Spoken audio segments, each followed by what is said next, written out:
सब लोगों का स्वागत है एक बार फिर से परमेश्वर के नाम से। और जितने भी लोग लाइव भी सुन रहे हैं, परमेश्वर आप सब लोगों को बरकत दे। आज बहुत ही इंपॉर्टेंट टॉपिक हम कवर करने जा रहे हैं। सारी आदर और महिमा परमेश्वर को मिले, क्योंकि वही परमेश्वर आदर और महिमा के योग्य परमेश्वर है। उसके सिवा कोई भी आदर और महिमा के योग्य नहीं है। आज हम कुछ बेसिक्स को डिस्कस करने वाले हैं, जो कि बहुत ही ज्यादा जरूरी है। कितने लोग ये जानते हैं कि परमेश्वर यीशु मसीह को दुनिया में आना किस लिए पड़ा? क्या हम इस बात को जानते हैं कि परमेश्वर यीशु को दुनिया में किस लिए आना पड़ा? हाँ जी, परमेश्वर यीशु मसीह को दुनिया में इसलिए आना पड़ा कि ताकि हमारे लिए वो एक सैक्रिफाइस देके हमारे पापों का उद्धार कर कर हमें स्वर्ग के योग्य बना दे। यूहन्ना 3:16 में क्या लिखा है कि परमेश्वर ने जगत से ऐसा प्यार रखा कि अपना इकलौता पुत्र दे दिया, ताकि जो कोई उस पर विश्वास लाए वो नाश ना हो परंतु अनंत जीवन पाए। हम थोड़े से बैकग्राउंड में जाएंगे नए लोगों के लिए।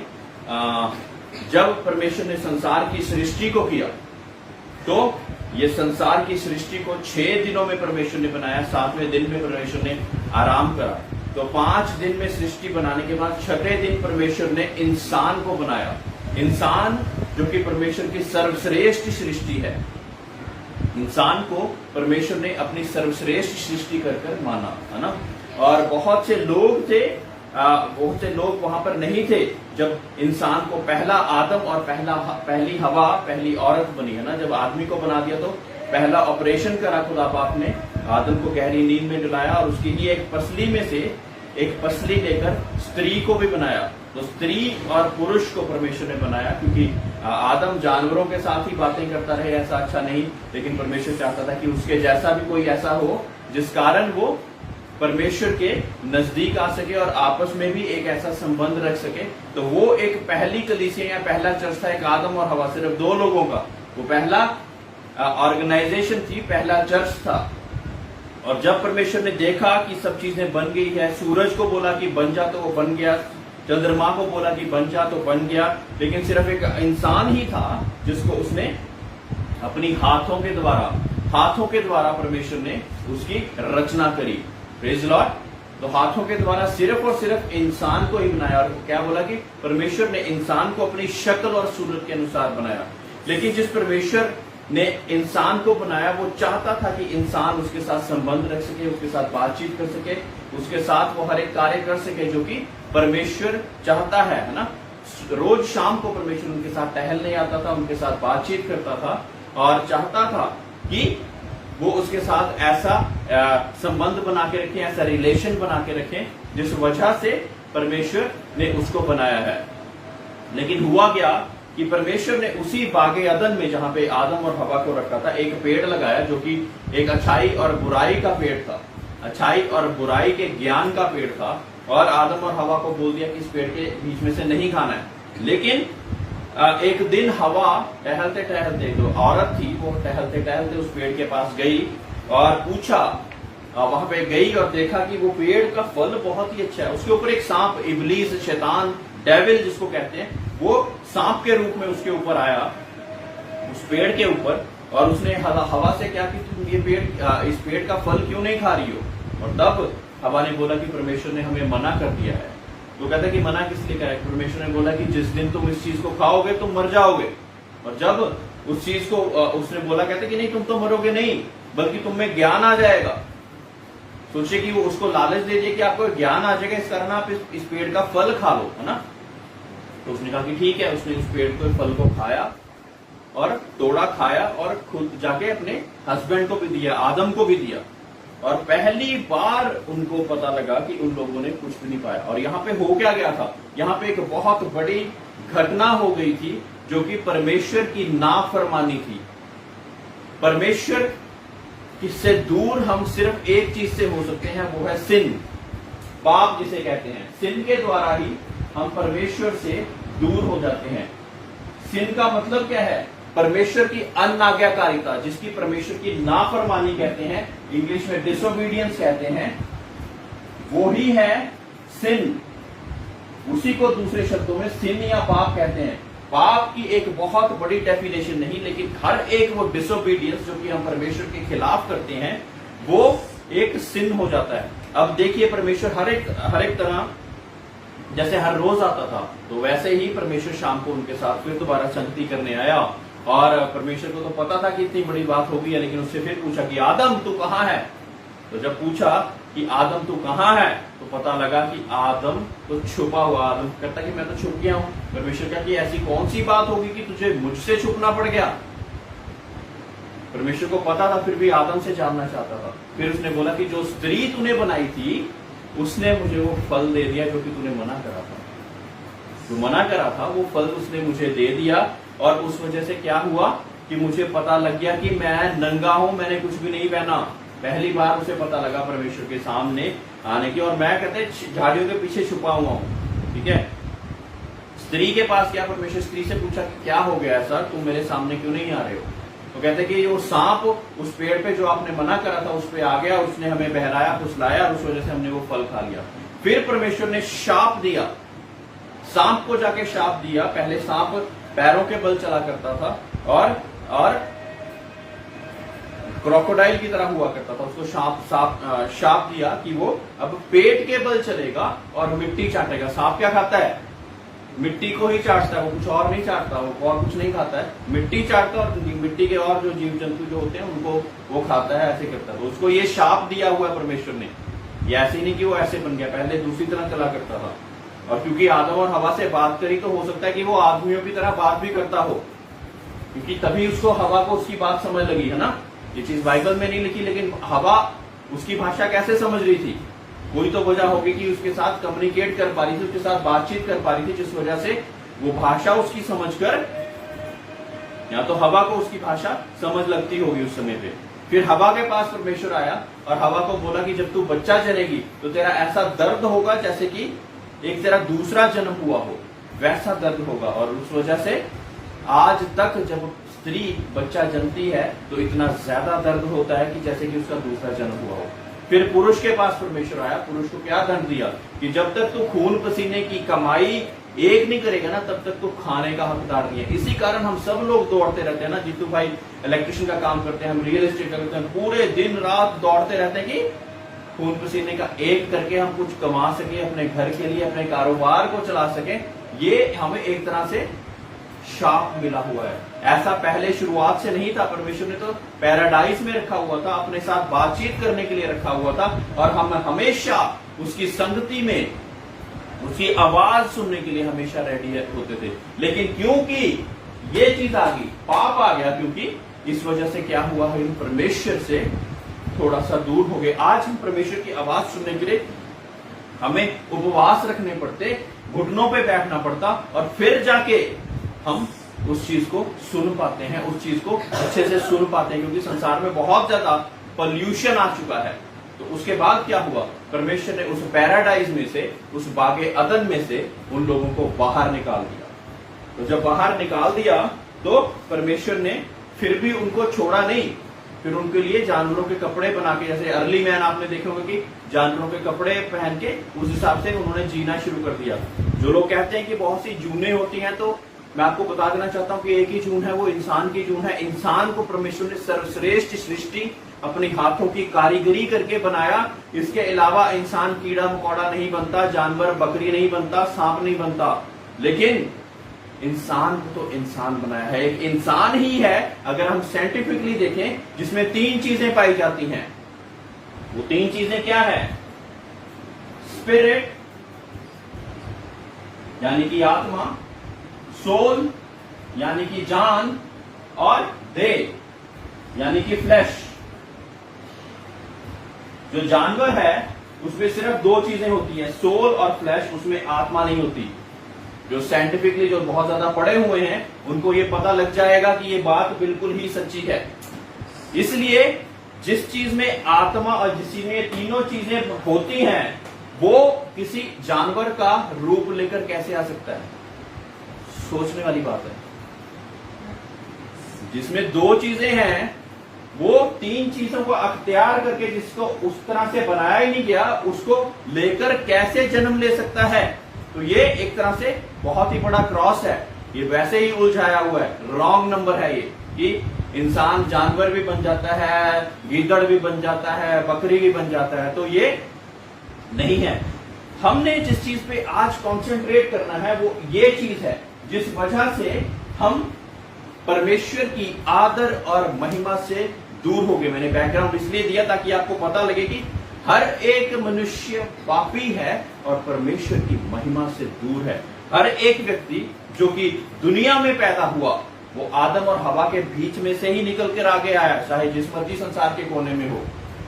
तो हर एक व्यक्ति जो कि उस पाप के बीच में से निकल कर आया, क्या वो बिना पाप के हो सकता है? बच्चे तो मासूम होंगे ने, उन्होंने कुछ नहीं पता होता। कल मैं एग्जाम्पल दे रहा था कि एक छोटे से बच्चे को ना जिस चीज के लिए मना करा जाए और वो चीज अगर वो कर दे, उससे पूछा जाए कि क्या तूने ये चीज करी, तो उसका सिर ऐसे हिलेगा। ये कहां से चीज आई है? ये किसी ने सिखाया इस चीज को? बताइए, किसी ने सिखाई ये बात? तो ये झूठ, वो तो झूठ रहा है ना, वो एक छोटा सा झूठ, लेकिन झूठ तो झूठ है। कहां से आई ये चीज?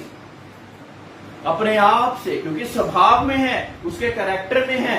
वो जब पैदा ही हुआ तो पाप में पैदा हुआ, तो जब पाप में ही पैदा हुआ तो उसको पाप रहित होने की जरूरत है ताकि परमेश्वर के साथ वो जुड़ सके। विद सिन, पाप के साथ वो एक दोबारा रिलेशनशिप गॉड के साथ नहीं बना सकता। परमेश्वर के साथ, सिन के साथ रिलेशनशिप खुदा के साथ नहीं बना सकता, क्योंकि सिन हमें डिसोबीडियंस यानी कि अनाज्ञाकारिता की ओर लेकर जाता है। लेकिन जब सिन हमारे जीवन से माफ हो जाएंगे या हटा दिए जाएंगे, तब ही हम परमेश्वर के साथ संबंध बना पाएंगे। पुराने दिनों में जब कोई भी धर्म नहीं होता था या धर्म होता भी था तो लोग बलियां दिया करते थे। आप याद होगा आप लोगों को, है ना, कि बलियां दे देके क्या कहते थे कि हमारे पंडित पूर्वज ये सारे लोग क्या कहते थे कि बलि देने से अब मेरे पाप खत्म हो गए, है ना। बकरा ईद हर साल मनाई जाती है, बलि देके आगे बढ़ जाते हैं। तो ऐसे ही एक हाई प्रीस्ट होता था जो कि एक सभी लोगों की बलियों को देकर वो हमारे पापों का अंगीकार या पश्चाताप करता था। वो सब लोगों के लिए, है ना। हम जाते थे एक बड़े पंडित के पास, एक प्लेस होता था, एक होली प्लेस होता था, एक मोस्ट होली प्लेस होता था, एक होलीएस्ट ऑफ होली होता था। एक होली होता था और एक मोर होली प्लेस होता था और एक होलीएस्ट ऑफ होली होता था। और यहां पे सिर्फ महायाजक ही जा सकता, महायाजक ही जा सकता था। पूरे साल के एक बार ही वो महायाजक जाया करता था वहां पे। और जितने भी अब जीतू ने पाप किए तो अपने परिवार के लिए जितनी हैसियत है उतनी कुर्बानी लेकर आएगा और वो उसको हाई प्रीस्ट को दे देगा। उसको लेकर ये जो हाई प्रीस्ट है वो होलीएस्ट ऑफ होली प्लेस में जाएगा, वो चढ़ावा चढ़ा देगा और उससे क्या होगा, उसके पाप क्षमा हो जाएंगे, पाप दूर हो जाएंगे। असल में क्षमा नहीं होते थे, वो पाप एक साल के लिए दूर हो जाते थे, थोड़ी देर के लिए दूर हो जाते थे। तो ऐसे ही सभी लोग कर रहे थे। अब जिसके पास ज्यादा पैसा वो बड़े बाल बछड़े चढ़ाएगा, जिसके पास कम पैसा वो कबूतर भी चढ़ाते थे। वो 2 डव्स, है ना, 2 डव्स 2 कबूतर ऐसे चढ़ाकर उस हिसाब से वो आगे चलते रहते थे। लेकिन क्या इन्हीं चीजों से हमारा उद्धार होना है? किसी भी ग्रंथ में अगर पढ़ लिया जाए कि पापों की मुक्ति बिना सैक्रिफाइस के नहीं हो सकती, without sacrifice there is no salvation. अगर हमें मुक्ति चाहिए तो हमें एक सैक्रिफाइस देनी पड़ेगी। सैक्रिफाइस फॉर सल्वेशन, मुक्ति के लिए हमें एक कुर्बानी देनी पड़ेगी। सब लोग अपने अपने हिसाब से कुर्बानियां देते जा रहे हैं, लेकिन क्या मुक्ति मिल पा रही है? जो पाप के साथ चीज पैदा हुई है उसकी अगर कुर्बानी हम देंगे तो क्या वो हमें मुक्ति दे सकती है? बताइए, आप बताइए। एक जो पापी है अगर उसकी ही हम कुर्बानी दे देंगे तो हमें क्या मुक्ति मिल सकती है? नहीं। हमें कहां से मुक्ति मिलेगी, है ना? गुरु ग्रंथ साहब जी में लिखा कि शब्दों शब्दी शब्दों आकाश में उस शब्द का चेला जो जिंदा पहुंचिया आकाश। अर्थात आदि में वचन था और वचन परमेश्वर के साथ था और वचन ही के द्वारा सारी चीजों की रचना हुई और फिर वचन देहधारी हुआ और हमारी सल्वेशन का कारण बन गया, हमारी मुक्ति का कारण बन गया। तो अब हमें बैल बछड़ों और बड़े बड़े जानवरों की कुर्बानी की जरूरत नहीं थी, लेकिन एक ऐसी कुर्बानी की जरूरत थी जो कि निष्कलंक हो, जो कि वंस फॉर ऑल हमारे सारे पापों को क्षमा कर हमारा संबंध जो कि बागे अदन में टूट गया था पाप के कारण, डिसोबीडियंस के कारण, वो परमेश्वर के साथ दोबारा बना देगा। Praise the Lord. इसलिए किसी ऐसी कुर्बानी की जरूरत थी, इस वजह से परमेश्वर यीशु को आना पड़ा। Praise the Lord. इस वजह से परमेश्वर यीशु को आना पड़ा। और स्वर्ग में इजाया में लिखा कि एक बड़ी आवाज आई और वहां पे क्या बोला गया कि कौन चाहेगा। कितने पीर पैगंबर नबी कितने लोग आके जा चुके, लेकिन अब कौन चाहेगा कि जो मेरे लोगों को बचा सके, जो कि मेरा रिश्ता इंसान के साथ, जो मेरी सर्वश्रेष्ठ सृष्टि है उसके साथ टूट गया है, उसके रिश्ते को कौन दोबारा बनाएगा। और एक बड़ा सन्नाटा, बहुत बड़ी शांति। फिर एक आवाज उसके बीच में से आई, वो यीशु मसीह परमेश्वर के इकलौते पुत्र की। उसने क्या कहा कि मेरे पिता, मेरे परमेश्वर, मैं यहां हूं, मुझे भेज। मेरे प्रियो, क्योंकि सारी चीजें फेल हो गई, इसलिए यीशु को आई एम द वे बनना पड़ा। क्योंकि सारे मार्ग फेल हो गए, इसलिए प्रभु यीशु मसीह को दुनिया में आना पड़ा। और प्रभु यीशु मसीह का परमेश्वर होने का क्या वजह है कि उसको हम परमेश्वर मानते हैं? क्योंकि वो एक पुरुष और स्त्री के संबंध से पैदा नहीं हुआ।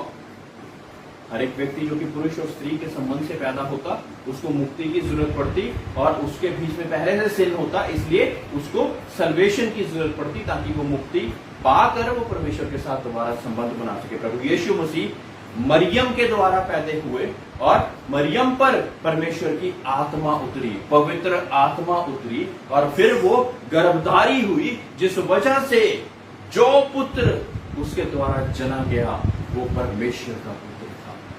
Praise the Lord. वो परमेश्वर का पुत्र था और उसी के द्वारा ये वो ही शब्द है जिसके बारे में हमने अलग अलग ग्रंथों में पढ़ा कि कौन सा शब्द जो कि जिसके द्वारा सारी चीजों की रचना हुई। अब कौन सा शब्द है जो कि देहधारी होगा, जो कि निष्कलंक होगा, एक निष्कलंक मेमना जिसके ऊपर सारे संसार के पाप लाद दिए जाएंगे। और फिर जब जो कोई उस पर विश्वास करेगा उसका उद्धार हो जाएगा।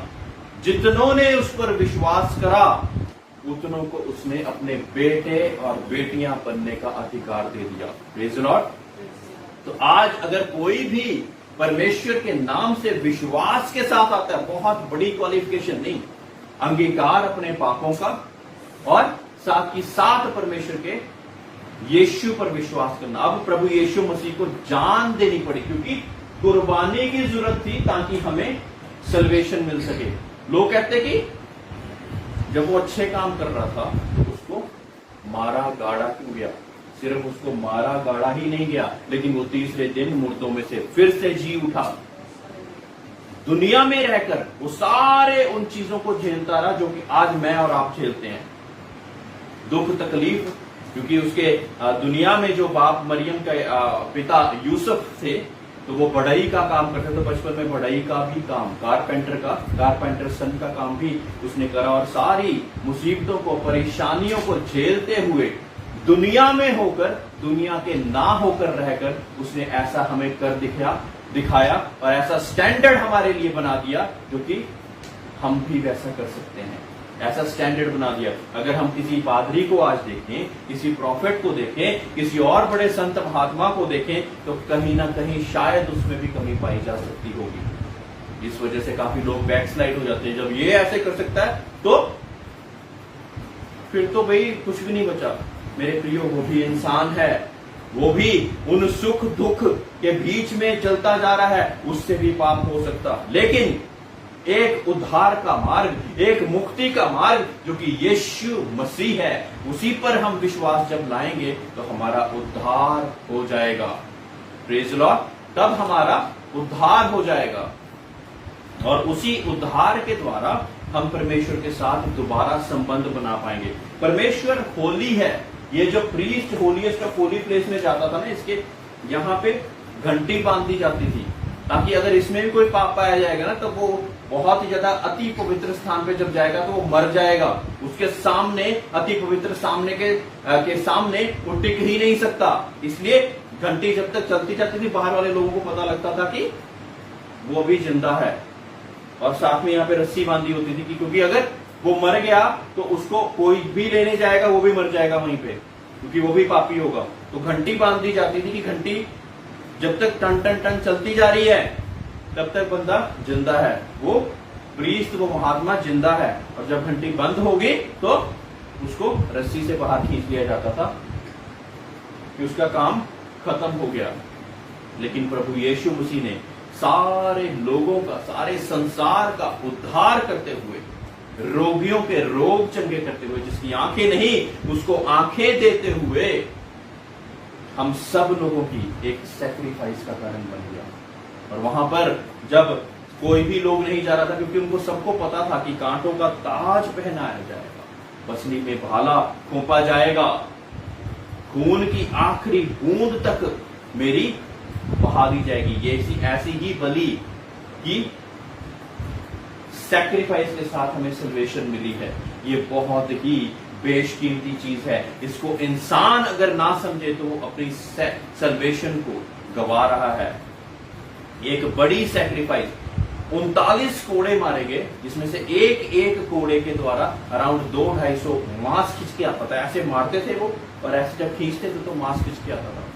सोचो, और वो हमारी 39 ऐसी बड़ी बीमारियां जो कि संसार में लाइलाज बीमारी, जिसे कहते हैं कि इलाज ही नहीं है, वैसी बीमारियों का उद्धार, चंगाई लेकर परमेश्वर यीशु मसीह सूली पर दोनों हाथ फैलाकर ऐसे लटक गए ताकि मेरा और आपका उद्धार हो सके। मेरे प्रियो, ये परमेश्वर का प्यार ही है और परमेश्वर का बेटा ही है जो कि आपके लिए ये कर सका, नहीं तो कोई और नहीं कर सकता। क्या लोग जिनके बेटों को, बच्चों को चंगा करा, वही लोग जब आप पे इल्जाम लगाने लग जाएं, ये कहें कि इसको सूली पर चढ़ा दो, तो क्या आपका दिल कैसा होगा? लेकिन परमेश्वर यीशु मसीह फिर भी क्या बोल रहे हैं कि इनको माफ कर, क्योंकि ये नहीं जानते कि ये क्या कर रहे हैं। ये है उसका परमेश्वर।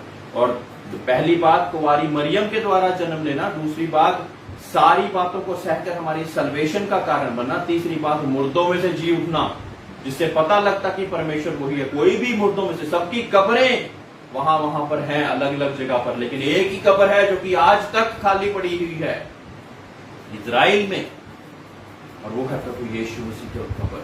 40 दिन तक जिंदा होने के बाद वो सभी लोगों को दिखता रहा, ताकि जब दिखता रहा तो ताकि आप लोगों को ये बता सके कि मैं ही परमेश्वर हूं और मेरे द्वारा ही उद्धार है।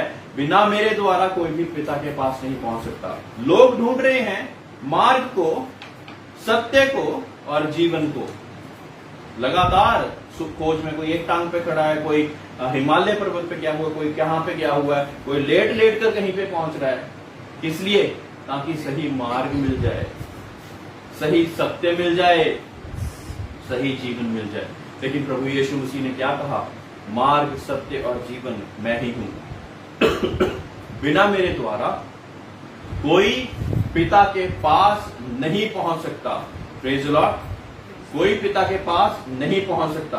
आप इसको क्लिक कर लो, मैं इसको रख करके अगला बोल देता हूं। Praise the Lord. तो बिना परमेश्वर के, यीशु के, कोई भी पिता के पास यानी कि स्वर्ग में नहीं पहुंच सकता।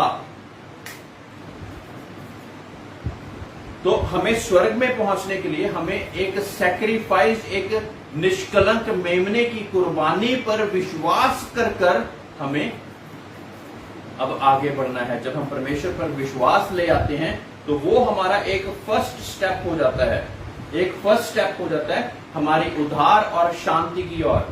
और फिर हम हमारे लिए कोई और बड़ी चीज करने की जरूरत नहीं पड़ती। आप भी आज अगर परमेश्वर पर विश्वास करें तो आप परमेश्वर की ओर बढ़ सकते हैं। वो फर्स्ट स्टेप क्या है? रिपेंटेंस है। रिपेंटेंस, रिपेंटेंस को हिंदी में क्या कहते हैं? अंगीकार। अंगीकार क्या करना है कि यस, मैं पापी हूं और मेरे लिए परमेश्वर यीशु मसीह ने जान दी, और इस कारण मैं इस बात पे विश्वास करता हूं कि उसके जान देने से मेरी सारे पापों की मुक्ति मुझे मिल गई। मुक्ति किस चीज से चाहिए? ये तो किसी ने पूछा ही नहीं कि मुक्ति किस चीज के लिए चाहिए। वो हमारा पुराना मनुष्यत्व जो कि एक पाप का स्वभाव था, उससे हमें मुक्ति चाहिए ताकि हम परमेश्वर के साथ दोबारा संबंध बना सके। तो रिपेंटेंस ब्लड ऑफ जीसस के द्वारा आ रही है, एक कुर्बानी जो कि ब्लड ऑफ जीसस के द्वारा आ रही है। Praise the Lord. ये हमारा फर्स्ट स्टेप है, लेकिन फर्स्ट स्टेप पे ही एंड नहीं हो जाता है। फर्स्ट स्टेप पे ही एंड नहीं हो जाता। जब आपकी रिपेंटेंस होगी, आपने प्रभु यीशु मसीह को कबूल कर लिया और ये जान लिया कि उसके द्वारा ही मेरा उद्धार है, उसके बाद एक और चीज है, वो है एक बैप्टिज्म।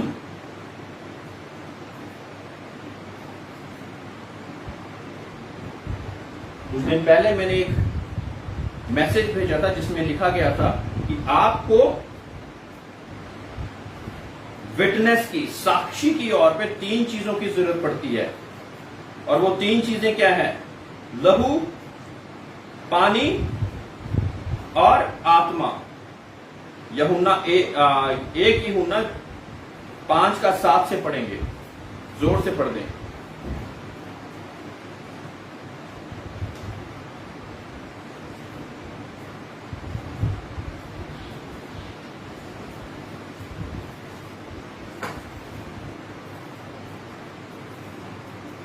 जो गवाही देता है वह आत्मा है, क्योंकि आत्मा सत्य है।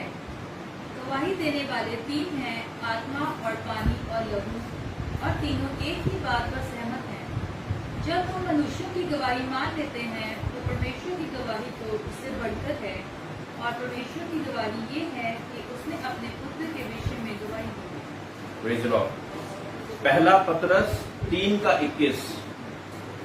और बपतिस्मे से आप एक बात का ऐलान कर रहे हैं कि आपने परमेश्वर यीशु मसीह को कबूल करा और उसकी कुर्बानी के द्वारा आपका उद्धार हुआ, आपकी मुक्ति हुई। इस कारण अब पुरानी बातें जाती रही और देखो सब कुछ नया हो गया, है ना। ये एक कमांडमेंट भी है परमेश्वर की, इसलिए ये करनी जरूरी है।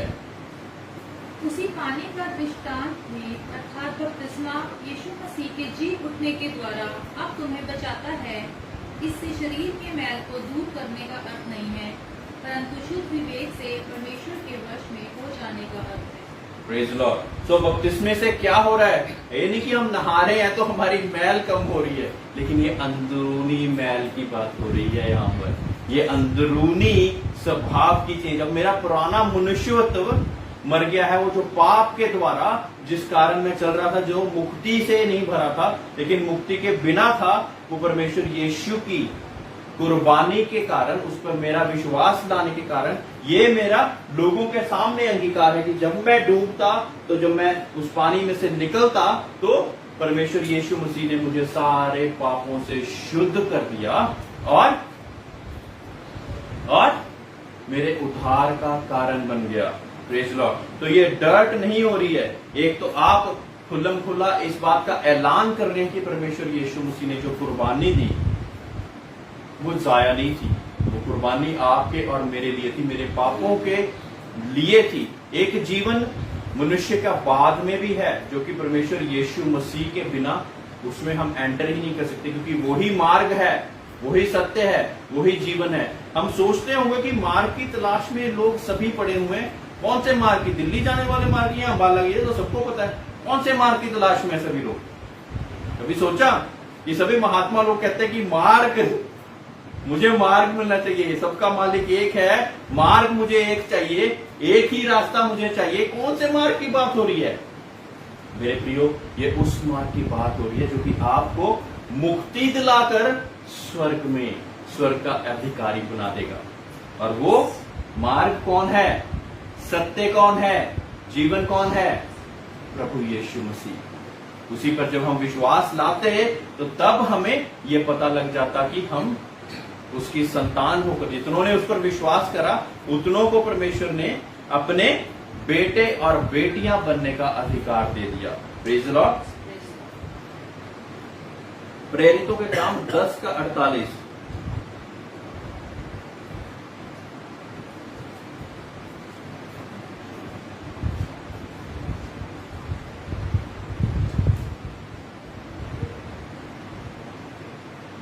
और उसने आज्ञा दी कि उन्हें यीशु मसीह के नाम में बपतिस्मा दिया जाए। तब उन्होंने उससे विनती की कि वह कुछ दिन और उनके साथ रहे। Praise the Lord. प्रभु यीशु के नाम से बपतिस्मा दे रहे हैं। अब हम, अगर हम परमेश्वर यीशु मसीह के नाम से बपतिस्मा नहीं देंगे या नहीं लेंगे तो वो बात अधूरी हो जाती है, और वो बात अधूरी ही रह जाती है। तो हम पूरी तरह से उद्धार के मार्ग पर अभी चलने के अधिकारी नहीं बने परमेश्वर के स्वर्ग। मेरे प्रियो, अगर मैं आपको सारी बातें अच्छी अच्छी बताता रहूं और स्वर्ग का रास्ता ही ना बताऊं तो उसका क्या फायदा होगा? Praise the Lord. सारी अच्छी बातें बता दूं आपके लिए, इस चीज के लिए दुआ करेंगे ठीक हो जाएगी, और ये समय 70 या 80 वर्ष का है। इसके बाद एक अनंत काल का जीवन है। जितनों ने उस पर विश्वास किया, परमेश्वर क्या कहते हैं कि उसने अपना इकलौता पुत्र भेज दिया। जगत से ऐसा प्यार किया, क्रिश्चियनों से नहीं, जगत से।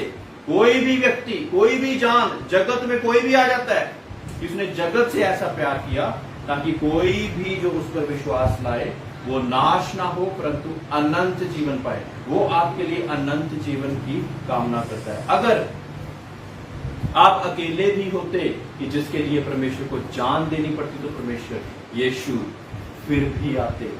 ये परमेश्वर यीशु का प्यार है आपके प्रति।